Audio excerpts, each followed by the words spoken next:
Hola, mi nombre es Raúl Rueda, soy curador asociado del Museo de Arte Moderno y estamos aquí en la exposición La aparición de lo invisible, arte no figurativo en México, 1948-1978. Esta exposición se encuentra en la sala D del Museo de Arte Moderno. Esta exposición tiene por título La aparición de lo invisible, ya que me interesaba mucho hablar sobre qué es la abstracción en sí, qué es la pintura no figurativa, la escultura no figurativa y cómo sucede, digamos, o cómo sigue representando algo para el espectador en este momento. El título viene de un libro de Juan García Ponce, crítico de arte, escritor de México, que escribe un libro donde reúne varios artículos y lo llama La aparición de la invisible porque justo, digamos, el origen del libro surge a partir de sus estudios entre la relación de la pintura con el público. Entonces, Juan García Ponce se encarga de estudiar qué es lo que sucede cuando alguien llega y se acerca a una pintura y justo, digamos que se refiere a la aparición de lo invisible como aquello que aparece cuando el espectador se encuentra con una imagen, ¿no? Entonces, a mí me parece que este título sí habla justo de la relación entre el público y las pinturas, pero también me parece que tiene cierto guiño hacia la idea de la abstracción. Hay que pensar que García Ponce es uno de los principales promotores de la abstracción en México durante la primera mitad del siglo XX, primera y segunda mitad del siglo XX, y a pesar de que la abstracción era un movimiento que sucedía en México, que había muchos artistas que defendían y promovían y producían desde la no figuración, parecía que era algo que no existía, ¿no? Parecía que lo único que estaba presente durante los años 40, 50 era la Escuela Mexicana de Pintura y el muralismo.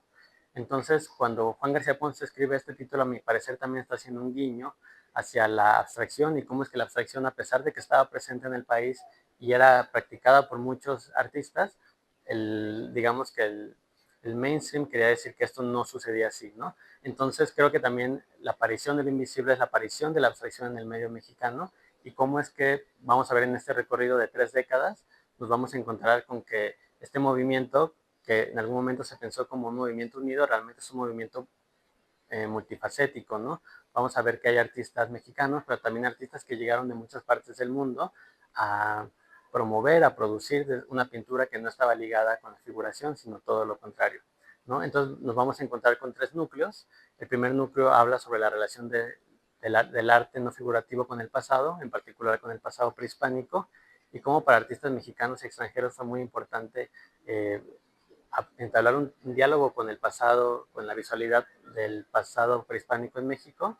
Vamos a un segundo núcleo, que este segundo núcleo habla sobre la primera generación de artistas jóvenes que se forman ya como artistas abstractos, lo que se le conoce regularmente como la generación de la ruptura. Vamos a hablar cómo ellos intentan desligarse de la noción de lo mexicano y crear un arte universal, un arte que abre más allá de sus fronteras. Y finalmente un tercer núcleo en el que vamos a hablar sobre cómo sucesos políticos, económicos, particulares que sucedieron en México, van a cuestionar el arte no figurativo y ver cuál es la validez y cómo el artista puede dialogar desde una pintura, una escultura no figurativa con su realidad en específico. Entonces vamos a dar un recorrido por la exposición y les iré platicando sobre algunas piezas o momentos o agentes en específico que nos ayudan a entender más cómo es que se desenvolvió el arte no figurativo durante estas 3 décadas.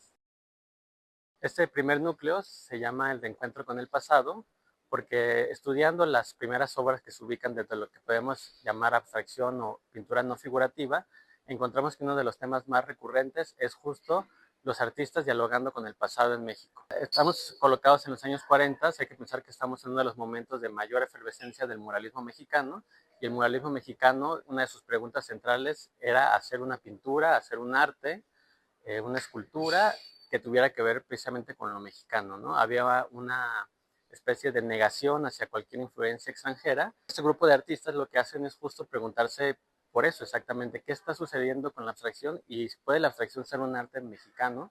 Entonces tenemos artistas como Carlos Mérida, que es un artista de Guatemala, pero que vive desde muy joven en México, quien retoma toda la herencia del pasado prehispánico de la península de Yucatán, en particular la herencia maya, y desde ahí empieza a formular una pintura, digamos, que dialoga con el pasado, pero también con su presente. Y hay que pensar que los años 40 también son años de muchos movimientos políticos y movimientos de personas, porque estamos en la Segunda Guerra Mundial en Europa. Entonces muchos artistas vienen de Europa y llegan a México como refugio ante la barbarie que se estaba viviendo en su continente.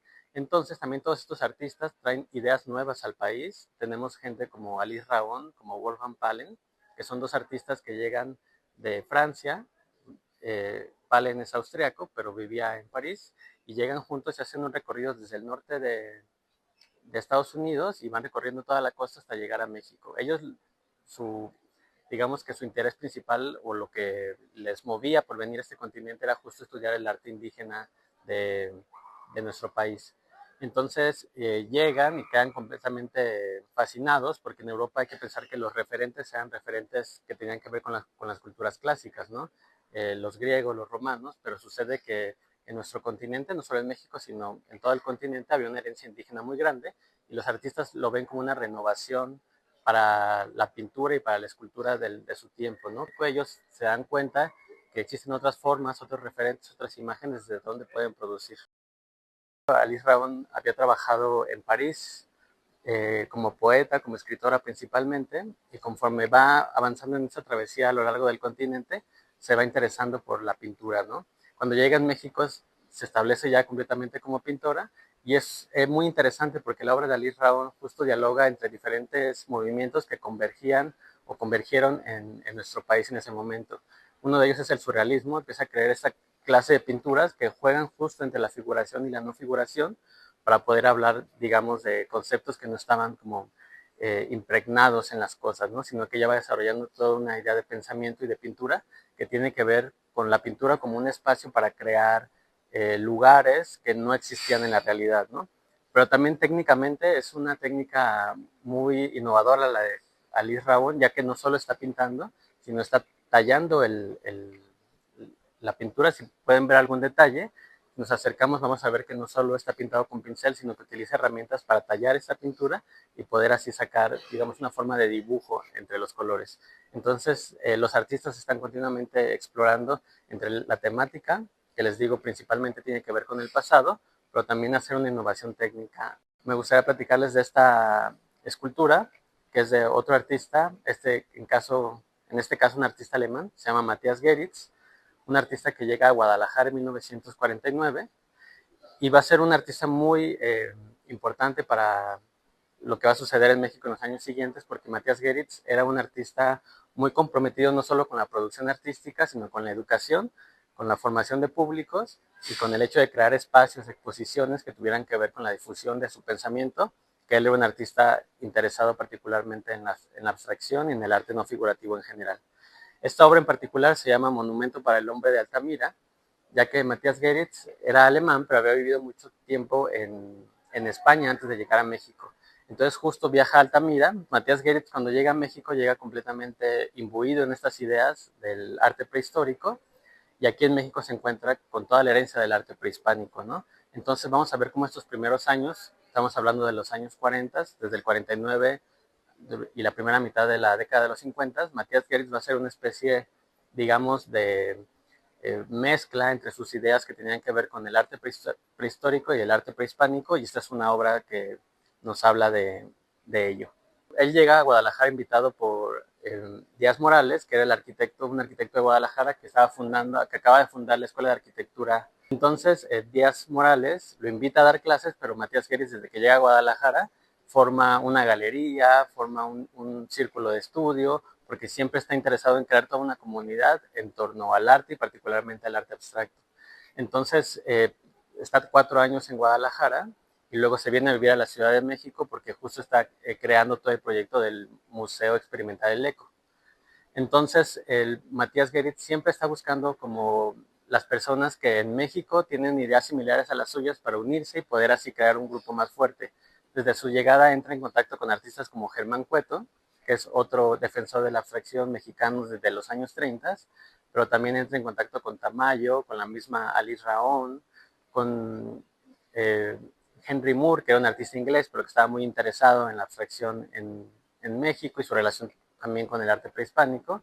Entonces va a ser muy interesante, que genera toda una comunidad, y cuando llega a Ciudad de México pues sucede lo mismo, pero sucede que en Ciudad de México tiene adversarios, podemos decir, más potentes, como Siqueiros, ¿no? Que era la voz hablante en lo que tenía que ver al arte figurativo. Entonces Matías Guedes está buscando las formas de crear una comunidad que apoye el arte abstracto. Entonces, a su llegada a Ciudad de México, va a entrar en contacto con muchos artistas jóvenes que estaban justo, podemos decir, en contra de las ideas tan cerradas de la Escuela Mexicana de Pintura. Entonces vamos a ver que desde muy joven conoce a gente como Manuel Felgueres, conoce a Pedro Friedeberg, a Lilia Carrillo, a Vicente Rojo. Se relaciona muy pronto con artistas que eran mucho más jóvenes que él, y justo junto con ellos empieza a crear todo un movimiento que tuviera que ver con el arte abstracto, ¿no? También va a ser interesante que se va a unir al grupo de los arquitectos, ¿no? Que a veces estaban muy separados, por un lado los arquitectos, por otro lado los artistas, pero Matías Gueritz busca justo como permear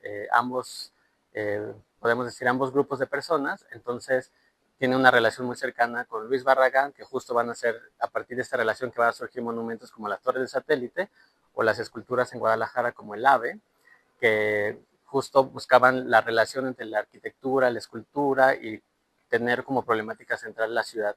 Entonces vemos cómo este artista empieza a crear todo un movimiento cada vez más grande, y comienza a obtener apoyo del gobierno, porque antes digamos que el gobierno apoyaba casi exclusivamente al arte figurativo, ¿no? Entonces por eso va a ser muy importante Matías Gueritz, porque va a crear toda una comunidad en torno a la abstracción, y que no va a parar en los años 50, ¿no? Que inicia a inicios de los 50, pero todavía para el año 68 crea la Ruta de la Amistad, que es esta ruta en torno a las Olimpiadas, y todavía durante los años 70 va a ser uno de los principales promotores del arte contemporáneo entre los jóvenes. Entonces habla de una figura como muy interesante, muy, digamos, atenta a las vanguardias del momento, y siempre buscando a la gente joven, porque él tenía, digamos, una habilidad como profesor para movilizar, ¿no? Y para cuestionar lo que estaba sucediendo en el mundo del arte. Entonces, sí, Matías Gueritz va a ser una figura que atraviese toda la temporalidad de la que estamos hablando en la exposición, y que además va a ser profesor de la mayoría de todos, y si no profesor directamente, sí un mentor muy importante para toda la generación que viene después de estos primeros artistas que están promoviendo la abstracción. Y aquí estamos ante una obra de Matías Gueritz que se llama El cuadro de los cuadros, que va a ser una obra muy importante en la trayectoria del artista. Cuando llega en el año 53 a la Ciudad de México, digamos que ya viene más el artista pensándose a sí mismo como un escultor. Y Matías Gueritz lo que quiere hacer es como una especie de cierre de su trayectoria como pintor. Entonces hace que es el cuadro de los cuadros, que es una pintura con muchas de sus pinturas o de sus ideas que Matías había tenido. Entonces es un cuadro muy interesante, porque es un cuadro en el que Matías Gueritz dice adiós a la pintura, y podemos ver cómo aparecen algunas imágenes que en ese momento eran muy relevantes para el artista, y además retrata algunas otras obras, ¿no? Y no solo pinturas, sino también obras que estaba trabajando con la escultura, con la arquitectura. Otro de los aspectos que nos interesaba mucho era hablar la relación del arte y las problemáticas políticas que se estaban viviendo. En la Segunda Guerra Mundial, que va a ser, digamos, el primer momento que va a detonar un movimiento muy grande en torno a los artistas, que van a viajar muchos al continente americano, un gran número aquí a la Ciudad de México, pero como hacia cuando termina la Segunda Guerra Mundial, inicia otro movimiento político, económico, que se le llama la Guerra Fría, ¿no? Que es justo cuando las potencias se radicalizan hacia un lado, encabezados por Estados Unidos, que es, digamos, el bloque capitalista, y el otro lado hacia los países soviéticos, que era el bando comunista, ¿no? Entonces sucede que el mundo parece que se divide en dos, ¿no? A los artistas se les exige una postura, si están del lado capitalista o están del lado comunista, ¿no? Para ese momento, la pintura abstracta, la pintura no figurativa, estaba relacionada con la idea del capitalismo. ¿Por qué? Porque a los estadounidenses les interesaba mucho promover un arte que no tuviera, digamos, un contenido ligado hacia las políticas de la izquierda, ¿no? El cual el arte mexicano, el muralismo, la Escuela Mexicana de Pintura, sí tenía esta relación directa con las políticas de izquierda. Entonces, Estados Unidos va a comenzar toda una campaña cultural para promover exposiciones que tengan que ver con la abstracción, ¿no? Aquí en México existe un salón que se le conoce como el Salón ESO, que es precisamente del que está hablando este cartel, y es un salón que convoca artistas jóvenes que trabajan desde la abstracción para dar un premio, ¿no? Y ese premio consistía en un monto, pero además en una exposición que se iba a llevar a cabo en Washington. Entonces, esta exposición no solo sucede en México, sino que sucede en varios países de América Latina, pero esta clase de movimientos, de exposiciones, pues tienen muchos contrincantes que hablaban que esto era nada más, digamos, un concurso para vendidos, ¿no? Quienes estaban a favor del capitalismo. Pero me interesaba mucho hablar de que en el arte no todo es así, ¿no? No todo es o blanco o negro o capitalista o comunista, sino que los artistas tienen agencia sobre las decisiones que toman y por supuesto que muchos artistas mexicanos se van a ver beneficiados por esta clase de apoyos de Estados Unidos, porque van a poder viajar, porque van a poder conocer obra de artistas de todas partes del mundo.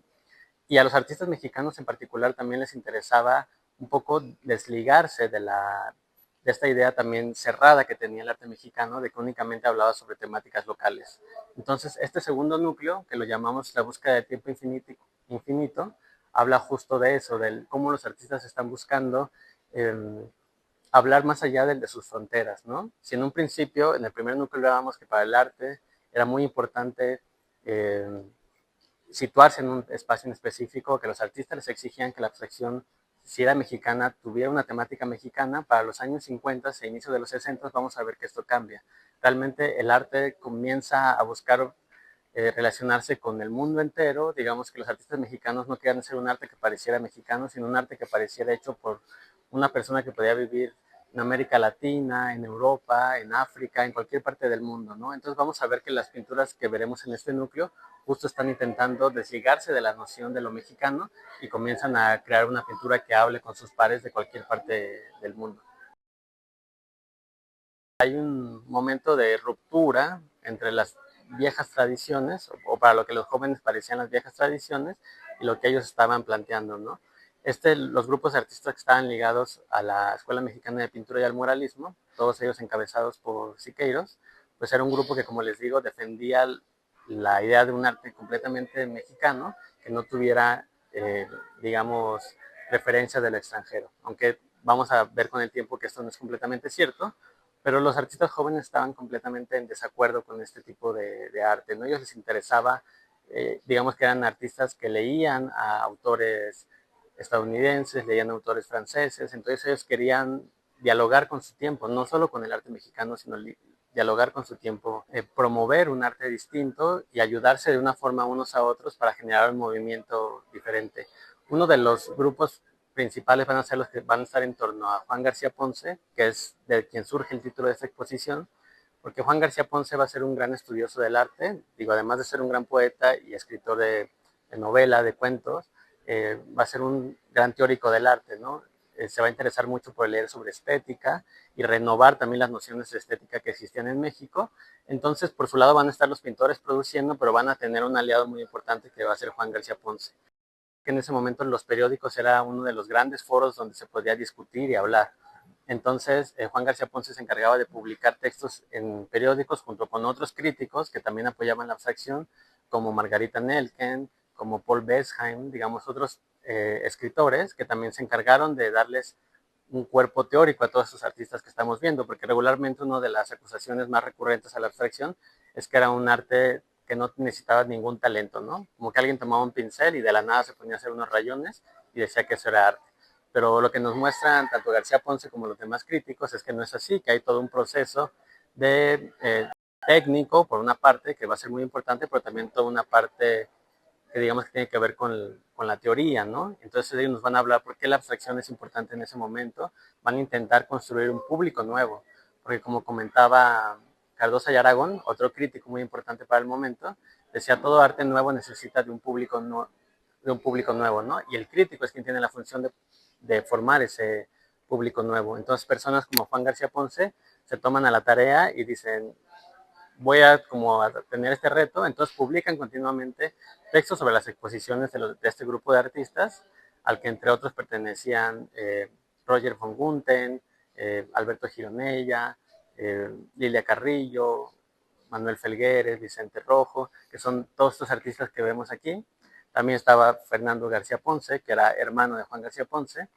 Entonces, este grupo de artistas empiezan a generar, digamos, un contrapeso desde su producción, pero también se empiezan a unir a otras personas que son necesarias en el ecosistema del arte. Esta persona que vemos aquí, que es Juan Martín, que va a ser uno de los primeros galeristas en hacer una galería completamente dedicada a los artistas jóvenes de su tiempo, ¿no?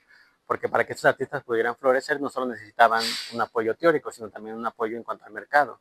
Entonces hay que pensar que también en los años 50 la economía de México empieza a mejorar y empieza a surgir una clase media que habita principalmente en las ciudades y en esta ciudad en particular, ¿no? Entonces esta clase media está buscando otras formas de representación de sí misma, entonces el arte del muralismo, de la Escuela Mexicana de Pintura, parece que ya no es un arte que les encaja tanto, ¿no? Entonces el hecho de que la abstracción sea vista como un arte nuevo, un arte progresista, pues atrae también ese nuevo grupo de personas que estaba formando, entonces empieza a crecer un mercado de coleccionismo que justo a galerías como la de Juan Martín, pues empieza a proliferar, ¿no? Entonces, como vemos, no solo es un movimiento de artistas, sino un movimiento de intelectuales en general. Vamos a tener escritores como Carlos Fuentes, como Octavio Paz, que también se van a comprometer con esta generación y entre todos van a generar un nuevo panorama y un poco a poco ir entrando a las instituciones del Estado, ¿no? Porque también hay que pensar que para los años 50 había únicamente un museo, que era el Museo del Palacio de Bellas Artes, ¿no? Entonces era muy difícil entrar a ese lugar, porque era un lugar que, digamos, estaba reservado como para los grandes maestros ligados a la generación anterior. Entonces estos artistas van a generar espacios nuevos, instituciones nuevas, como les digo, galerías, van a hacer exposiciones en casas privadas, en locales privados, justo para ir generando poco a poco un mercado, un público y poder ir generando una nueva generación de artistas.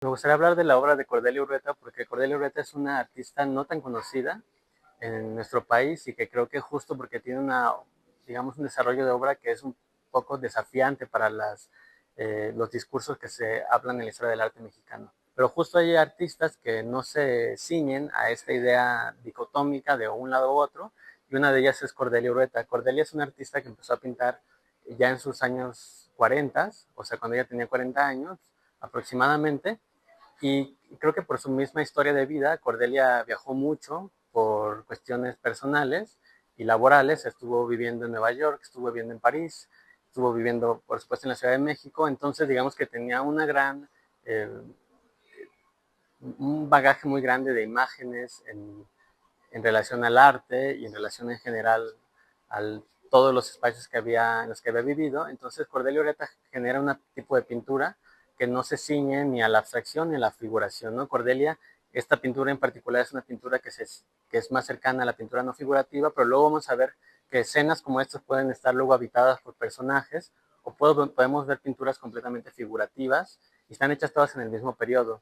Y es justo porque no todos los artistas funcionan de la misma forma en la que creemos, ¿no? Tenemos la idea de que hay artistas que inician desde la figuración y luego se van hacia la abstracción, pero a Cordelia Ureta no le interesa este discurso, ¿no? Le interesa realmente como la realidad misma de cada obra y según cada obra va resolviendo ella si es una pintura no figurativa o figurativa. Lo que me gustaría hablar en este punto de la exposición es que existen muchas formas de pintura no figurativa. También no es un movimiento cerrado, ¿no? Sino realmente es, digamos, un espacio donde convergen muchas ideas y muchas formas de crear imágenes y de generar objetos. Una de estas formas es la que está ligada hacia la geometría, como les comentaba, avanzando los años, en los años 60, finales de los 60, inicios de los años 70, comienza a propagarse algo que se conoce como pintura o arte geométrico, ¿no? Que es justo que los artistas se interesan en no generar una abstracción gestual, sino todo lo contrario, no una pintura que parezca que está hecha por una máquina. Tenemos obras como esta obra de Helen Escobedo, una artista mexicana, que se interesa mucho en la exploración de materiales nuevos para el arte, ¿no? Ella en esta obra particularmente está utilizando pintura para automóviles y utiliza una especie de acrílico que era de uso industrial, que no tenía nada que ver con el arte. Entonces me interesa también ver cómo es que estos artistas no figurativos abrieron un campo hacia la experimentación, no solo de materiales, de formas, sino también digamos, de maneras en que el arte podía habitar los espacios, ¿no? Helen Escobedo está pensando en un arte para la ciudad, un arte hecha para el movimiento, para los automóviles, de la misma forma en la que Kazuya Sakai, que es un artista japonés que llega a México en los años 60, es de padres japoneses, aunque él nace en Argentina, inicia su carrera artística en Argentina, principalmente dentro de la no figuración. Cuando hablamos de pintura no figurativa, pensamos en una pintura que está ligada hacia el sentimiento, hacia las cualidades particulares que el pintor o la pintora está viviendo en ese tiempo, pero Kazuya Sakai es una pintura que se llama pintura número 5, ¿no? Y no dice más. ¿Por qué? Porque a Kazuya Sakai le interesa una pintura que sea puramente objeto y materia, ¿no? A él le interesa que eso se vea como acrílico puesto sobre un lienzo, y si te acercas a la pintura te vas a dar cuenta que no hay gran marca o digamos huella del artista, ¿no? Porque a él lo que le interesa es la relación entre los colores, el ojo, y además Kazuya Sakai era un estudioso de la música, le interesaba mucho eh, estudiar las relaciones entre la música y la creación de imágenes, entonces siempre su pintura está ligada a conceptos que no tienen que ver con otras imágenes, sino hacia los sonidos, ¿no? Entonces, en series como estas, que son las primeras en las que empieza a abordar esta clase de conceptos, vamos a ver cómo el artista genera digamos, una abstracción que solo tiene que ver con el acrílico, porque les interesa el uso del acrílico porque no deja huella como el óleo, y además hacer una pintura que no te digan otra cosa que no sea, esto es acrílico amarillos con acrílico negro y un toque de azul, y sabes, como que va generando una especie de diálogo que tiene que ver únicamente con las cuestiones centrales de lo que tiene que ver la pintura.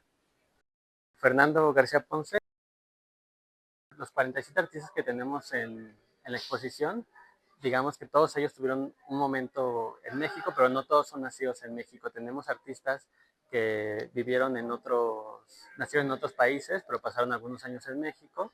O tenemos también el caso de mexicanos como Rufino Tamayo, que es la pintura que tenemos aquí al fondo, y es un artista que vivió gran parte de su trayectoria, la pasó entre Nueva York y París. Tamayo va a ser uno de los artistas más importantes como referente para esta generación de pintores no figurativos, porque Tamayo va a ser, digamos, quien durante los años 50 y 60 va a alcanzar el, el nivel o la fama que tenían artistas como Diego Rivera o como José Clemente Orozco en el extranjero. Entonces, Tamayo va a ayudar a que los artistas jóvenes se sientan, digamos, apoyados por alguien que había logrado hacer una pintura mexicana, pero que no se ligaba a los principios de la Escuela Mexicana de Pintura. A pesar de que el propio Tamayo nunca llamó su obra abstracta, sino decía que era una especie de realismo, un realismo poético, llamaba Tamayo su pintura. Los artistas podían darse cuenta en figuras como él que existía otra ruta, ¿no? Tamayo demostraba a los jóvenes que sí había otras formas de proceder dentro de la pintura mexicana, ¿no? Porque Tamayo va a ser un artista que en el extranjero principalmente va a ser visto como un artista muy mexicano, ¿no? Pues por las texturas, por los colores, por las temáticas. Entonces, justo la trayectoria de Tamayo abría esta posibilidad o rompía con el mito de que solo la forma de hacer una pintura mexicana era a través de la figuración. Pero nos interesaba mostrar obras que no estuvieran, primero, que no hayan sido tan vistas, y segundo, porque particularmente eran obras que tenían que ver más con el trabajo del color y más allá de la forma, ¿no? Tenemos obras que un Tamayo podemos llamarlo más experimental. Carrera de Tamayo también fue una carrera pues multifacética. Este tercer núcleo se llama presente intempestivo, y es porque justo hacia los años 60 empezamos a ver un cambio en las temáticas de la pintura no figurativa de muchos de los artistas. Y esto se debe a que los artistas están buscando desligarse de la realidad política, cultural de México en particular, para hablar digamos, con el mundo entero. Pero los años 60 van a ser años de crisis en nuestro país principalmente, pero va a ser una crisis general en el mundo, particularmente hacia los jóvenes, quienes van a tomar las calles y van a comenzar a protestar, ¿no? Para el caso de México en particular tenemos lo que sucede en el 68, que es la matanza de los estudiantes por parte del gobierno de México. Entonces, estas problemáticas van a traer la temática digamos, del arte otra vez a la realidad, ¿no? Por eso decidí llamarla presente intempestivo, porque pareciera que el presente como que los toma de nuevo los artistas y exige, ¿no? De qué forma la abstracción puede hablar sobre lo que está sucediendo, o es cierto que la abstracción tiene la capacidad de hablar sobre temáticas políticas. Y hay un cuadro en particular que me llama mucho la atención, que es este cuadro de Gilberto Aceves Navarro, que se llama Canto Triste por Biafra, que es un cuadro creo que es de los cuadros más populares de Aceves Navarro y también uno de los cuadros más populares de esta generación. En Nigeria, en África, hay una pequeña parte del país que está habitada por personas indígenas de un grupo que se conoce como Igbo. ¿no? Este grupo se sentía poco representado por la República o digamos por la nación de Nigeria, entonces deciden en el año 60 hacer una revolución para independizarse y este país será conocido como Biafra, ¿no? La República de Biafra. Pero esta república únicamente va a vivir durante 3 años, va a existir durante 3 años, porque el gobierno de Nigeria ataca, digamos, su ejército ataca para evitar la creación de una nueva república dentro de su territorio. Entonces, a mí yo como que me preguntaba como cuáles son las razones por las que un artista mexicano va a interesarse en una temática de alguien que vive del otro lado del mundo, pero investigando un poco más nos damos cuenta que pues tanto países del bloque soviético como países del bloque capitalista estaban apoyando la guerra, los dos apoyando diferentes bandos, porque les interesaba mucho poder interceder en los países y sacar todos sus recursos. Quienes quedaron en medio al final fue las personas que habitaron este lugar, ¿no? Que justo la pintura habla de esto. Vemos del lado un ejército y vemos del otro lado otro ejército y realmente el caos o lo que vemos en medio son las personas que habitaban este lugar que fue denominado como Biafra y son quienes terminan, digamos, siendo devastados, ¿no? Había intereses ahí tanto estadounidenses como ingleses, alemanes, rusos.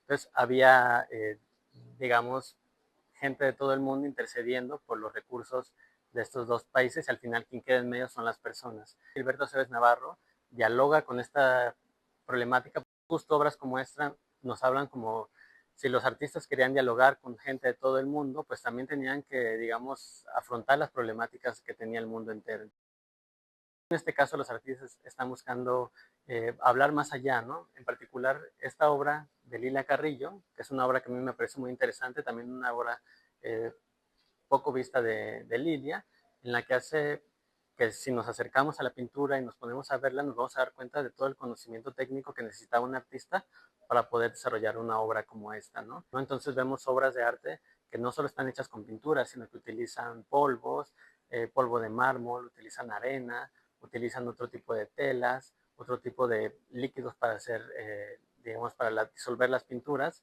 Entonces, cuando nos enfrentamos a una pintura como esta, nos estamos enfrentando también a, digamos, todo un desarrollo técnico muy específico y que se ve expresado en las obras, ¿no?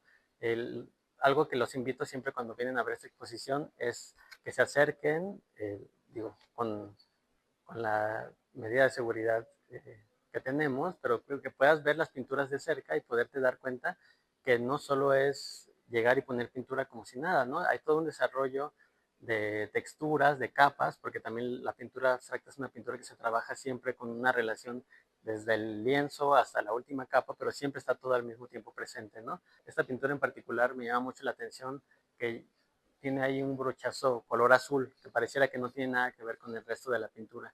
Y me llama mucho la atención justo estas decisiones de los artistas, en este caso de Lidia Carrillo, que tiene que tomar decisiones muy puntuales para poder generar una pintura como una entidad, una imagen completa. Entonces, creo que es muy interesante acercarse a las obras y poderlas ver desde cerca y poder entender que también para la pintura no figurativa hay que tener un desarrollo técnico y de materiales muy avanzado para poder llegar a resultados como este. Justo de estos pequeños eh, como toques de color o gestos o guiños que hace el artista, es justo para generarnos preguntas, ¿no? Como para que desde ahí podamos como partir hacia una posible interpretación de una obra que siempre está abierta, ¿no? Que siempre está ligada con en el espectador, con su bagaje, con sus imágenes que trae en la cabeza. Algo que nos interesaba también tratar en la exposición era buscar otros materiales, otras imágenes que han sido importantes para el momento y que ayudaban a la, digamos, a la discusión. Periódicos van a ser un espacio importante para la discusión y donde públicamente se va a discutir como bienales, como exposiciones, premios que se otorgaban. Siempre en los periódicos aparecían las ideas de los críticos que estaban a favor, que estaban en contra, que aunaban a la discusión que siempre era pública, ¿no? Entonces, una parte de esta discusión se daba en la caricatura, que es algo que nos buscamos integrar. En los tres núcleos tenemos algunas caricaturas que encontramos en archivos, en periódicos, y son caricaturas que también se dedican a hablar sobre qué está sucediendo en el medio en México, ¿no? Entonces, en este medio que pareciera a veces muy serio, es muy interesante poder hablar de estos otros imágenes que eran muy graciosas, que estaban hechas para que la gente se riera, pero que tenían un contenido crítico importante, ¿no? Tenemos a dibujantes como Rius, artistas como José Luis Cuevas, que siempre se está ayudando de la caricatura. Tenemos a artistas como Alberto Isaac, que son dibujantes, caricaturistas, que les interesaba mucho hablar como de lo que sucedía en el país en ese momento. A través de la risa y la caricatura lograron hacer comentarios críticos, importantes, digamos que dentro de la risa, con mucha seriedad. Esta obra es de un artista que se llama Maca Strauss, un artista de México, pero es una artista muy poco conocida.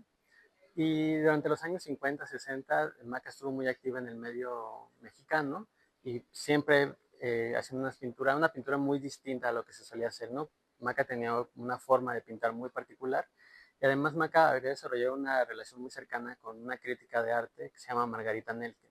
Margarita Nelken es una crítica teórica española que llega a México justo con el grupo de exiliados españoles que llegan a finales de los años 30. Entonces Margarita Nelken era una comprometida comunista, ¿no? Pareciera que había una contradicción, ¿no? Porque si la pintura abstracta estaba ligada, decían los críticos, hacia el capitalismo y Margarita Nelken era una comprometida comunista, pues ¿qué sucedía, no? Porque una comunista estaba apoyando la pintura que era tildada de capitalista. Pero justo críticas como Margarita Nelken nos ayudan a repensar esta idea dicotómica y darnos cuenta que no era así, ¿no? En particular, Margarita Nelken desarrolla toda una teoría de cómo la pintura abstracta puede ayudarnos a crear una sociedad más horizontal, ¿no? Nos decía Margarita Nelken que para ella el muralismo era casi periodístico, ¿no? Porque hablaba de una temática en específico que estaba ligada a un momento en específico y que además había una relación muy vertical entre el artista y el espectador, porque no había espacio, ¿no? Que para el espectador cuando llegue y se enfrenta a una pintura abstracta, se está enfrentando a una pregunta, no una respuesta. Entonces justo una obra que plantea preguntas lo que genera es comunidad, porque la gente se tiene que reunir en torno a las obras y preguntarse qué es lo que se está sucediendo ahí. Entonces, para Margarita Nelken eso era una forma de, digamos, invertir el modelo en el que el artista es el que sabe y el espectador es el que aprende y hacerlo de una forma horizontal donde artista, espectador, crítico de arte están aprendiendo de la misma forma y la imagen se convierte únicamente en el pretexto a través del cual podemos generar preguntas. Me parece muy interesante que una crítica como Margarita Nelken haya dado una respuesta que a mi parecer es muy eh, desafiante y es justo porque estas pinturas nos generan preguntas, ¿no? Nos genera discusión, genera conocimiento. Aquí tenemos una obra escultórica de Estanislao Contreras, un artista de Guadalajara, que se dedicaba a la escultura abstracta y que su obra va a llegar aquí justo a partir de una serie de concursos que se hacían en Bellas Artes, que eran las bienales de escultura, que estas bienales invitaban a artistas de todo el país a que vinieran a que trajeran su obra, se exhibía la obra y se daban premios, ¿no? Estos premios eran premios de adquisición en los que el jurado decidía la cantidad de obras, 3, 5, que se adquirían para Bellas Artes y pasaban a formar parte del acervo del Museo de Arte Moderno. Entonces tenemos más obra de Cordelia Ureta, Byron Galvez, tenemos obra de Manuel Felgueres, que son artistas también cuyo obra empezó a exhibirse, digamos, de manera institucional, estatal, justo aquí en el Museo de Arte Moderno, y a partir de las exposiciones, algunas obras iban quedando para formar parte del acervo.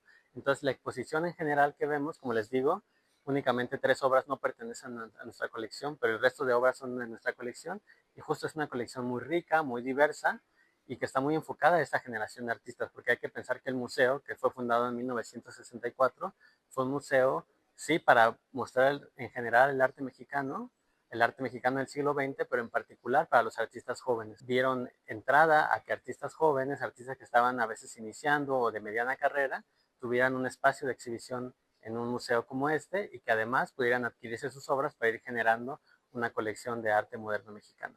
Entonces el hecho de que tengamos un acervo tan rico y tan diverso es justo a partir de las exposiciones que se dieron de estos artistas. Juan Soriano, que es un artista jalisciense, porque desde muy joven se viene a vivir a la Ciudad de México y que además tiene la posibilidad de viajar mucho por el mundo, particularmente por Europa. Entonces Juan Soriano en los años 50 hace un viaje a Europa y va a ser un viaje que lo va a transformar precisamente, le ayuda a buscar a Juan Soriano una forma de hacer abstracción pensando en el pasado, pero no necesariamente desde el pasado mexicano, ¿no? Para Juan Soriano va a ser muy importante toda la historia de la antigua Roma, de la antigua Grecia, y va a utilizar mucho estas fuentes para hacer una abstracción, precisamente porque creo yo que Juan Soriano está buscando desligarse de estos movimientos nacionalistas cerrados y buscar una forma de dialogar, como les comentaba, con artistas de todo el mundo. Entonces, obras como Pez Luminoso, que es esta obra que tenemos aquí, van a ser muy importantes porque cuando Juan Soriano vuelve de Europa, comienza a exponer, entonces estas obras van a ser, digamos, un aire nuevo para los artistas jóvenes que, acostumbrados a ver lo mismo en los museos, de repente llegan y se encuentran con una figura como Juan Soriano, pues va a ser muy importante para ellos poder encontrar otros referentes, y es por eso que Juan Soriano va a ser considerado uno de los pioneros y de los principales promotores de la abstracción durante la década de los años 50. Una parte también de la exposición que nos interesaba mucho era poder hacer un diálogo entre la arquitectura del museo y esta particularidad que tiene, que es su jardín escultórico, ¿no? Porque además hay obras que están aquí afuera que también tienen que ver con las temáticas que tratábamos desde adentro de la sala. Es la pieza escultórica de Manuel Felgueres, el Barco México 68, que es una escultura que Felgueres diseña a propósito de la invitación de Matías Geritz, ya que en 1968 invitan a Matías Geritz a hacer un proyecto escultórico que Matías lo va a denominar la Ruta de la Amistad, que es un proyecto que invita a artistas de todo el mundo a que hagan el proyecto de una escultura que se construye en México, una escultura monumental, para que forme parte de un camino, digamos, una galería abierta, para que las personas que asistan a la competencia, a las Olimpiadas, tanto atletas como público, puedan ir recorriendo la Ciudad de México, particularmente el Periférico Sur, y encontrarse con una escultura, digamos, una galería al aire libre. Sucede que durante la creación de la escultura, Manuel Felgueres decide eh, renunciar al proyecto, entonces una parte de la escultura queda hecha, pero se queda en el estudio de Manuel Felgueres y le dice a Matías Geritz que no quiere participar en ningún evento que tenga que ver con el Estado, ¿no? Aunque esta era una iniciativa de Matías Geritz que no tenía nada que ver, digamos, con el aparato estatal, pues sí, toda la promoción de los Juegos Olímpicos, que era, digamos, el motivo central por el cual el gobierno estaba reprimiendo tanto a estudiantes como a trabajadores. Entonces esta escultura queda unos años acá en el acervo de Manuel Felgueres y después decide donarla al Museo de Arte Moderno, y es que llega la escultura con el nombre de México 68, ¿no? Como para hacer una alusión clara entre la escultura cuando había sido creada y la razón por la cual no pertenecía al acervo donde originalmente se había planteado. Pero con el tiempo las personas comenzaron a llamarle el barco y ya unos años más adelante Manuel Felgueres decidió renombrarla como el Barco México 68, que en este caso era una obra no figurativa, abstracta, que hablaba sobre cuestiones mecánicas, la relación entre arte y técnica, pero que además está cargada con un bagaje, como en este caso fue creada para un evento en específico, para colocarse en un lugar en específico, pero debido a una problemática política no sucedió de esa forma. Siempre cuando nosotros lleguemos, nos aproximemos a este tipo de obras que tiene que ver con algo que no está ligado a un objeto, una representación específica, hay que ir con curiosidad, ¿no? Como saber cómo es que el artista llegó hasta ese punto y qué es lo que la obra en específico me puede decir a mí como individuo. Entonces yo siempre les recomiendo que ir con la mente abierta, ir explorando el color, la forma, la textura, y buscando tal vez algunos referentes, pensar también qué el artista, qué estaba viendo en ese momento, o qué podía haber estado sintiendo el artista en ese momento, qué vivía, ¿no? Qué, digamos, cuál era su contexto, en qué ciudad habitaba, qué estaba sucediendo en esa ciudad, quién gobernaba, o hacía frío, ¿sabes? Como toda una serie de referentes que están puestos en la historia de la pintura, pero también en nuestra propia historia, ¿no? Ver de qué forma nosotros podemos relacionarnos con esa obra en específico, si nos hace sentir algo en particular, por qué nos llama más la atención que una obra que otra, nos gustan más las obras que tienen, no sé, una vertiente más geométrica, nos interesa más una abstracción que es más gestual, más lírica. Entonces yo siempre les sugiero a las personas que pueden acercarse desde una mirada curiosa, como la mirada de un niño, que muchas veces nos sorprende cuando llegan los niños, empiezan a hacer comentarios sobre las obras que nos siguen siendo muy pertinentes. Los textos que ponemos en las exposiciones, las fichas, también intentamos dar algunas pistas sobre qué estaba sucediendo en ese momento. Entre lo que nosotros sentimos, entre los textos que tenemos en sala, creo que podemos llegar a una conclusión abierta siempre y más allá que nos genere preguntas, ¿no? Preguntas sobre el tiempo en el que fueron creadas las obras, pero también cómo estas obras siguen siendo importantes en este tiempo y qué pueden representar para nosotros. El marco temporal que abarcamos en la exposición, que es de 1948 a 1978. Es un marco que elegimos principalmente por las obras que se ubican en la exposición, que las primeras, justo la primera obra que tenemos es del 48 y la última del 78, pero no es un, digamos, un tiempo cerrado, ¿no? Como les comento, desde antes había artistas que estaban trabajando con la abstracción y aún hoy siguen artistas que trabajan desde la idea de lo no figurativo y la abstracción.